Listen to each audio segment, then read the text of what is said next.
Долоон бор охтно.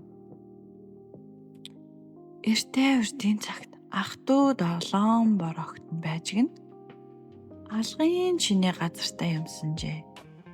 Нэг өдөр алгын чинээ газар дээр нь атгын чинээ цас ороход ах トゥ долуулаа арилгаж байгаад шагаан чинээ шар тос олж гэн түүнийгээ хамгийн отхон дүүдээ хадгалуулж гэн. Отхон дүү нь шагаан чинээ шар тосыг нь долоосоор байгаад идчихжээ. Отхон дүүгээ ах トゥ зургуулаа зодсоор байгаад гимтээч гэж гин. Энэ явдлаа ламд очиж хэлж гин. Ах トゥ долуулаа юмсан гэхэд нь лам өнөр болохоод өгчээ гэж. Алгын чинээ газартаа юмсан гэхэд яасан их дэлхийтэй юм бэ гэжээ.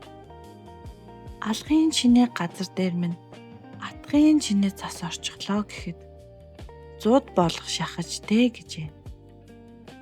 Ах トゥ долуулаа арилгав гэхэд ажиллаж болохоод өгчтэй гэжээ. Арилгаж байгаа шагаан чинээ шар тос орлоо гэхэд баячхыг шахажтэй гэжээ. Отхон дүүдээ хадгалуулсан юмсан гэхэд нярав болох шахажтэй гэхэд отхон дүү минь долоосоор байгаад идчихжээ гэхэд мангас болохоо шахажтэй гэв.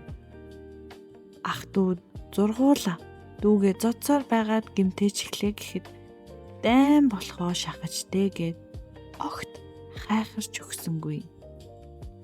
6 хулган ламаас ямар нэгэн шийдвэртэй хариу дуулах байх гэж очсон.